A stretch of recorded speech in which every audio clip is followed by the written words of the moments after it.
2 साल पहले मैंने एक वीडियो देखा था कोलार्ड्स कंजेक्चर पे बाय वर्सेटियम। और उस टाइम मेरे को लगा कि Collatz's conjecture is one of the simplest problems and still it is not solved. उसमें एक चीज़ बोली गई थी कि इस पर अभी तक ज़्यादा लोगों ने ज़्यादा टाइम नहीं दिया, इसलिए सॉल्व नहीं हुआ। सो आई थॉट क्यों ना मैं भी इसमें टाइम दूँ। After getting through JEE, after coming back to my home and seeing this secret notebook जिसपे मैंने काफ़ी काम किया था कोलार्ड्स कंजेक्चर पे उस टाइम पे इन माई फ्री टाइम, अगर इसमें दिख रहा होगा तो I did figure out a very beautiful pattern. I was just fucking around and I found out a very beautiful pattern. So the point is कि जो मैं result दिखाने वाला हूँ, which is this thing right here, is something that even Terrace and Everett has in 1976 उन्होंने इस पे काम किया था and the result is much similar to them, mine. And F जो मैंने इसमें कोई एक फंक्शन यूज़ किया है, F जो कि एक मैप है, it is also called the Syracuse function. तो the work that I did is not entirely novel. It is not something entirely new. But my method is much different from these guys and it is much more lucid and much easier to understand क्योंकि इसमें सिर्फ और सिर्फ elementary चीज़ें हैं. Even a high school student could understand because this is pure. Even a 10th grader, 9th grader with a decent enough math background will understand my work. And that is the special thing about my work, that it is a completely elementary solution that gets you to a similar solution that Terrace and Everett and Legarius did in a much simpler way, except इनके जो solutions हैं, they are much more general, they are much more rigorous. मेरा rigorous है, definitely, this is completely rigorous, but it is not as generalized as them. पर दोनों की computational limit same है, it is 2 to the power 71, जो कि या शायद उससे ज़्यादा है, I don't know, क्योंकि मैंने कभी ट्राई नहीं किया computation करने का. But far as I know, Collard's conjecture का purely algorithmically, अगर मैं सिर्फ और सिर्फ, अच्छा, let me introduce you to the Collard's conjecture first. So it is the most basic problem out there. So Collard's in 1937 or so said कि अगर मेरे पास एक नंबर है x, if it is odd then I put the transform 3x plus 1 into it, and if it is even then I divide it by 2. अगर ऐसा है, if I run a simulation with such a rule, what do I get? The conjecture is basically इसमें जो पाया गया कि कोई भी नंबर है, it will go up, down and anything and it will end up at 1, and after 1 if you keep applying this, देखो 1 पे अगर मैं करूँगा तो मेरे को मिलेगा, कहाँ गया पेन, कहाँ गया अबे,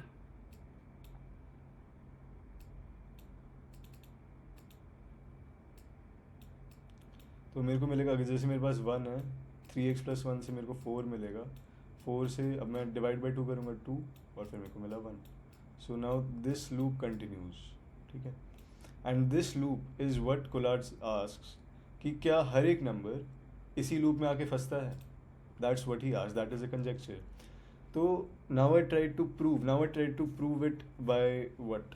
अच्छा, इस चीज़ को मैं थोड़ा फॉर्मली बताता हूँ. कोलार्ड्स कंजेक्चर इतना ही था, that is much easy to understand. So what I did, मेरा जो इसमें अप्रोच है कि how I am trying to prove it is, I am trying to compute the size of any series. For example, अगर मेरे पास है number 3, मैं इसमें ये सारे अप्लाई करता हूँ, ठीक है. सो 3 पे 3x plus 1 करने से मेरे को मिलेगा 10. 10 से करने पे मेरे को मिलेगा 5. 5 अगेन ऑड है तो इस पर मेरे को मिलेगा 16. And now 16 decomposes to 8, 4, 2, 1 and it continues, है ना. So this is what a normal Collard series looks like. तो इसका जो साइज है वो है 1, 2, 3, 4, 5, 6, 7, 8. After that it's an infinite loop, तो उसके आगे I don't consider it to be size उसका है सिर्फ 8. 3 के कॉरेस्पॉन्डिंग जो कोलार्ड सीरीज है उसमें साइज है 8. So I try to compute the size of a series. अब size of a series explicitly count करना थोड़ा सा मुश्किल है कि इट इज़ जस्ट रैंडम, है ना. But I try to find a pattern in it. तो पहली चीज़, before I delve into any thing else, I would like to say कि कोई भी एक चीज़ जो बहुत ही बेसिक, बहुत ही एलिमेंट्री है, it is that any integer can be written as 2 to the power n into an odd number, है ना. एनी इवन, क्योंकि ऑड नंबर होगा तो 2 to the power 0 हो जाएगा, और अगर कोई इवन नंबर हुआ then it is 2 into some odd number or 4 into some odd number. So this generalisation जो कि बहुत ही बेसिक और एलिमेंट्री लगता है, it gets us to this statement that if the Collard's conjecture holds for all odd numbers, it holds for all positive integers. तो अब हमारा वर्क स्पेस काफ़ी कम हो गया ना. We don't really have to think about even numbers at all. Even numbers की series भी अलग से होंगी, but we really don't need to think about even numbers at all, क्योंकि in the end all even numbers decompose to odd numbers, है ना. And that's a direct decomposition. Any even number will directly get to an odd number, और अब मेरे को odd number की series उधर से स्टार्ट हो जा रही है. So in the end if the Collatz's conjecture is proved for all odd numbers, then it is automatically proven for all even numbers as well, and thus all positive integers, because that's an exhaustive set, even and odd. So now using this, let's try to formulate the size. तो एक चीज़ जो मैंने बोली कि any even number can be written as this, तो उसमें क्या होगा, x will be 2 to the power n, तो n times वो decompose होगा. मेरे पास कोई भी नंबर है 16 है, so it got to even directly, है ना. तो मेरे पास 4 डिकम्पोजिशन हैं. So I am trying to completely eliminate the need of the even numbers, क्योंकि इवन नंबर पे एक सिंपल n स्टेप्स मेरे को पता चल रहे हैं कि कोई भी इवन नंबर है, it can be written as 2 to the power into odd. So I can go to any even to any odd number using n steps, any 2 to the power in decompositions, because this is a very simple rule, very straightforward rule. So I can directly go from even to odd in n steps. So if I keep अब एक और चीज़ कि कोई भी odd number पे अगर मैं 3x plus 1 operation लगा दिया, 3x plus 1 अगर मैंने उस पर कर दिया, तो मेरे को even number मिलेगा. So मैं एक clear pattern दिख रहा है मेरे को that I can go from any odd number to another odd number by n plus 1 steps. That is brilliant. क्योंकि अब मेरे को क्या चाहिए होगा, I will only need the odd numbers of the series. अब बीच के सारे numbers are directly being covered in this n+1 steps. So now instead of going from 3 to 10 to 5 to 16 to 8 4 to 1, अब मेरी ये सीरीज हो गई 3 से 5 से 1, क्योंकि अब मैं सिर्फ और सिर्फ ऑड नंबर्स के बारे में केयर कर रहा हूँ. And let's call this n1+1, n1+1, and this is n2+1, है ना. n2+1 steps. n1 कितना है यहाँ पे, n1 यानी इवन से नेक्स्ट ऑड नंबर पे जाने के लिए इधर n1 इज इक्वल टू 1 है, तो this is equal to 2. And then from 5 का जो इवन नंबर है दैट इज 16 से 1 पे जाने के लिए 1 2 3 4 स्टेप्स हैं. So this is equal to 5. So 1 2 3 4 5 6 7, 3 से 1 यानी 3 से 1 यानी the size of series is 7 + 1, that is 3 itself, तो the size of series is 7. ठीक है. So I simply get it from here. पहले मैंने 8 बोल दिया because I counted 3, but 3 is not really needed to be counted. I get it 7. तो मैंने इस सीरीज को इस सीरीज में कन्वर्ट कर दिया. पर n1 n2 अगेन इसमें कोई क्लियर फंक्शन, कोई क्लियर पैटर्न तो नहीं है, but that is the thing. अगर मेरे को n में एक पैटर्न मिल गया, then I will be easily able to reduce this big series into this small series, and that is much easy to work with. तो अब मैंने वही किया. So my statement was कि size can be written as n of f of x, where f of x क्या है, f of x is a function directly go from one number to the next odd number, एक odd number से दूसरे, क्योंकि अब मैं पूरी series में से even numbers पूरी तरह हटा रहा हूँ, मैं सिर्फ और सिर्फ odd numbers के साथ डील कर रहा हूँ. So it is going from one odd number to the next odd number. So f of x is a function that takes this any number x in the Collard series to the next odd number. अब उस चीज़ के लिए हम क्या करेंगे, देखो मैंने ये बोला कि एक ऑड से दूसरे ऑड पे जाने के लिए मैंने पहले 3x+1 अप्लाई किया और फिर मैंने 2 to the power n से उसे डिवाइड कर दिया. So I get a function f of x that is 3x+1 upon 2 to the power n, जिसमें n is the number of decompositions from even to the next odd number. ठीक है. So this is called the Sycross map, या Syracuse map, sorry गलत बोल दिया मैंने.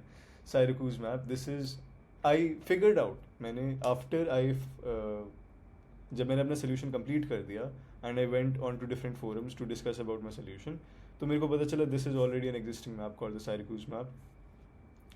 So अब basically मैं क्या कर रहा हूँ, मैंने n of f of x यहाँ पे डाला, n of f of x। अब क्या हो रहा है कि f ऑफ x अप्लाई करने से मैं एक ऑड नंबर से दूसरे ऑड नंबर पे जा रहा हूँ।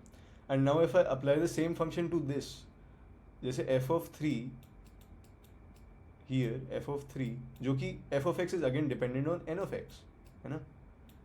n ऑफ x है बेसिकली n+1, ठीक है। f ऑफ 3 मेरे पास 5 है और f of 5 is equal to 1। तो मैं ये भी कह सकता हूँ कि अब मैं 5 की वैल्यू उधर ये डाल दूँ, f of 3, so f of 3 is equal to 1, because I am only trying to deal with the first number. मैं पहले नंबर के बेसिस पे पूरी सीरीज फिगर आउट करना चाहता हूँ। So finally the new function that I got is summation n of f of x, fi of x, where fi of x is basically f of x I times. This is equal to the size. This is the final formulation that I got. कि मेरे पास 3 है, उसमें मेरे पास n की value है 2, है ना। Total जो n+1 है, n of x is 2, कि मेरे को इससे अगले ऑड नंबर पे जाने के लिए कितने स्टेप्स चाहिए। सो this is n of f0 of x, ठीक है, यानी n ऑफ 3। और इससे अगले नंबर पे जाने के लिए मैंने f ऑफ 3 निकाला, f ऑफ 3 मेरे को मिला 5। कैसे? f of 3 is equal to 3 times 3 plus 1,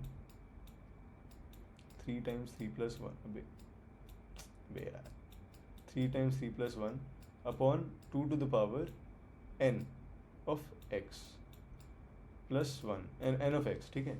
अब ये n ऑफ x मेरे को कैसे पता चला? That is the main beauty of this solution of mine, that I found a very beautiful pattern in n of x। This is the entire thing. f of x बहुत simple सी चीज़ है।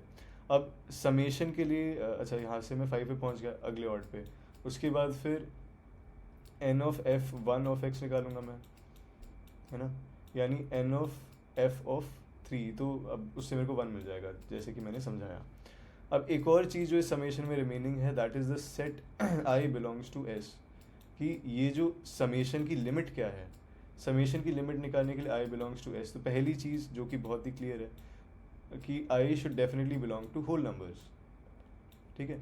और दूसरी चीज़ i, ये summation तब तक चलेगा जब तक fi of x is not equal to 1।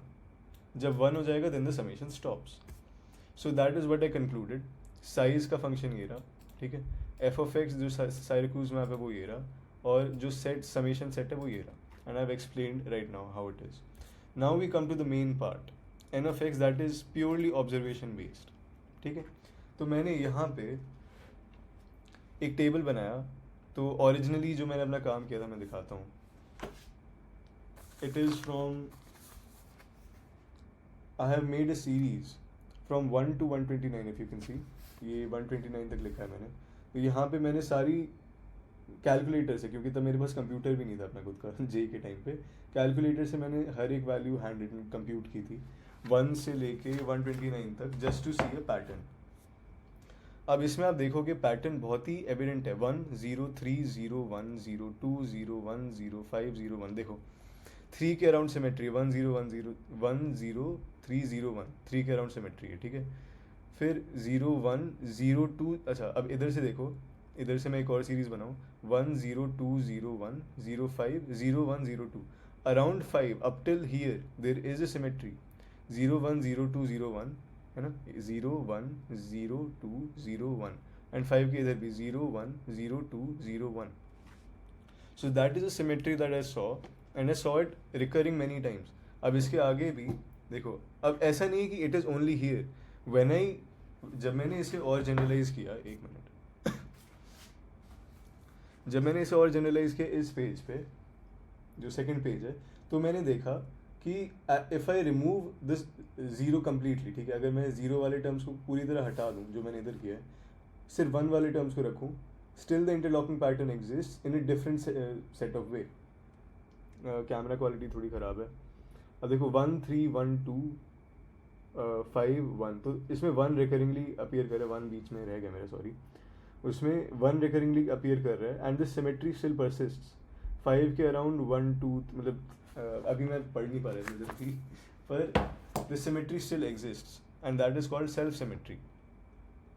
अब देखो सेल्फ सिमेट्री को मैं इधर से भी दिखा सकता हूँ. जब मैंने इस नंबर मैंने 0 1 और 2 सब स्ट्रिप कर दिए इसमें से, ठीक है, अप टिल 560 कंप्यूट किया. देन यू सी 3 5 3 4 3 7 3 4 7 के अराउंड 3 4, यहाँ पे भी 3 4 3 5, यहाँ पे भी 3 5 और इसके आगे 3 around 7 around the local maxima there is a clear symmetry on both sides. Again इधर 4 3 6 3 4, ठीक है. उसके पीछे भी जो है 6 के अराउंड 3 4 3 5, यहाँ पे 3 4 3 5 around every local maxima there is a symmetry on both sides and that is the beautiful part of this. इस चीज़ से मैंने एक ग्राफ बनाया जो कि कुछ ऐसा दिखता है, इस टाइप का. अराउंड एवरी लोकल मैक्सिमा जैसे ये है, तो इधर और इधर प्योर सिमेट्री है. सो एन, अब देखो एफ ऑफ एक्स साइज के कंप्यूटेशन के लिए हमें एन चाहिए, एफ ऑफ एक्स चाहिए. एफ ऑफ एक्स हमें पता चल गया, F I of x is simple, है ना. सेट हमें पता चल गया. Now the main thing that remains is an of x. उस चीज़ को फिगर आउट करने के लिए after thinking about it for a long time, पहले तो मैंने सोचा कि हाँ ये पैटर्न है, how do I solve this. After a long time I came to this page. तो कुछ टाइम तक तो मैं इधर ही I just kept fucking around कि ठीक है ये this really doesn't make sense, this is a pattern, this has to be solved. कैसे करूँ समझ नहीं आ रहा. कुछ टाइम बाद मैंने एक रैंडम एकदम ही नई चीज़ शुरू की. आई स्टार्टेड अफ्रेश, ठीक है. मैंने ये सीरीज़ बनाना शुरू की. यहाँ पे n इज इक्वल टू 0 के कॉरेस्पॉन्डिंग जो जो टर्म्स हैं, I found that n is equal to 0 जिसमें भी है that makes a clear A P. ये चीज़ मेरे को कैसे पता चली कि अगर आप देखोगे n is equal to 0 recurring है, इफ़ आई रिमूव 0 तो 1 रिकरिंग है, इफ़ आई रिमूव 1 तो 2 रिकरिंग है. मतलब जैसे यहाँ पे 3 रिकरिंग हो गया ना, यहाँ पे 0 रिकरिंग है, मतलब हर एक टर्म के बाद 0 आ रहा है. यहाँ पे हर एक टर्म को छोड़ के 3 आ रहा है, तो they must all be in a equal interval, है ना. तो मैंने ये देखा अब 0 एक एक छोड़ के एक एक टर्म छोड़ के आ रहा है. यहाँ पे 1 1 2 3 टर्म छोड़ के आ रहा है, 2 1 2 3 4 5 6 7 8वें टर्म पे आ रहा है. So there is a clear pattern. The common difference between each term of X जिसपे एन ऑफ एक्स की वैल्यू मेरे को 0 मिल रही है इज़ 2, जिसपे मेरे को 1 मिल रही है इज़ 4, जिसपे 2 मिल रही है उस पर 8. So I form the series n is equal to 0 के कॉरेस्पॉन्डिंग 3, ये रहा 3 7 11 15 19, n इज इक्वल टू 1 के कॉरेस्पॉन्डिंग 2 के कॉरेस्पॉन्डिंग 3 के corresponding. So I found one thing. पहली चीज़ जो मेरे को पता चली that the common difference of the series corresponding to n is 2 to the power n plus 2. अब ये सारी की सारी APs हैं. So if I generalise, then if I generalize in terms of n and r will be the position of it in a single series. If I generalize it तो मैं किसी भी कोलार्ड्स के टर्म को फिगर आउट कर सकता हूँ कि वो किस उसकी उसमें n की वैल्यू क्या होगी. And that is the crazy part कि अब मैं x को as a function of n लिख सकता हूँ and I'll see if it is invertible or not, and if it is invertible then I basically got n of f of n of x and this problem is solved. So I try to do that. तो d is equal to 2 to the power n plus 2 हो गया. अब मैं उसकी first terms निकालने की कोशिश कर रहा था. सो मैंने फर्स्ट टर्म्स इन सब के n लिस्ट किए. n इज इक्वल टू 0 का फर्स्ट टर्म है 3, 1 का फर्स्ट टर्म है 1, 2 का फर्स्ट टर्म है 13, 3 का फर्स्ट टर्म है 5 and we keep going on. There is 3 1 13 5 50 53 21 213 85 853 341. This is how the first terms corresponding to each n value grow. तो अब इसमें एक पैटर्न मेरे को दिखा that can be solve using the method of difference. देखो इसमें जो टर्म्स हैं they are not in any clear AP और GP, पर इनकी जो डिफरेंसेज हैं 3 minus 13 is 13 minus 3 is 10, 53 minus 13 is 40. Sorry मेरी थोड़ी अरिथमेटिक वीक है. 213 minus 53 is 160. सो एक चीज़ जो इसमें देख सकते हैं कि the difference between the adjacent terms is in a GP and that is a beautiful part. क्योंकि ये चीज़ मैंने JEE के टाइम में सीखी थी that I can formulate this is called the method of difference. और उस चीज़ से like by applying the method of difference मेरे को इसका एक जनरल टर्म मिल गया जो कि है ये. So for even n terms के लिए ये मिल गया मेरे को by using the method of difference. And for odd n terms, मतलब इसमें एन की वैल्यू ऑड है ना, 1 3 एंड सो ऑन. सो इसके लिए मेरे को एक जनरल टर्म मिल गया ये, और इवन एन टर्म्स के लिए मेरे को मिल गया ये. So by using the AP formula I found x of n of r is equal to this, जो कि a plus r minus 1 into d. D मेरे को पता चल गया 2 to the power n plus 2 है. t ऑफ n मैंने formulate कर लिया. So after that I get the final form कि x of n comma r ये है this, and that is beautiful. क्योंकि इसमें एक चीज़ जो मेरे को साफ साफ नज़र आ रही है, that x of n of r is a bijective function. इसमें जो r है it is a redundant term. It doesn't really define कि x कौन सी सीरीज में होगा. इट ओनली टेल्स उस सीरीज में, n की उस सीरीज में x की पोजीशन क्या होगी. But x and n are invertible, क्योंकि r कहीं पे भी, मतलब r डज नॉट इफेक्ट, क्योंकि ये सारी की सारी डिसजॉइंट सीरीज हैं. देर ऑल डिसजॉइंट सीरीज. इसमें अगर कोई टर्म होगा, n इज इक्वल टू 0 के कॉरेस्पॉन्डिंग कोई टर्म होगा, तो n इज इक्वल टू 1 2 3 किसी में भी लाइन ही करेगा वो, because that is how we came to this series, है ना. तो एक चीज़ जो मैं बता देना चाह रहा हूँ, ये जो पैटर्न है, जो पैटर्न हमें इधर मिला, दैट इज़ कॉल्ड, कहाँ गया, उसका एक rule, it is called a ruler sequence. It is also well studied sequence, जो कि मेरे को ये सॉल्व करने के बाद पता चला. So since it's bijective, it is invertible, and I found that n of x is equivalent to t of n mod 2 to the power n plus 2.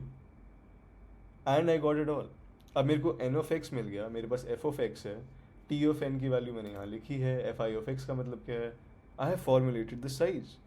क्योंकि अब मेरे पास n of x है, मेरे पास f of x है, I have fi of x. It's all done. That's it. I have formulated the size.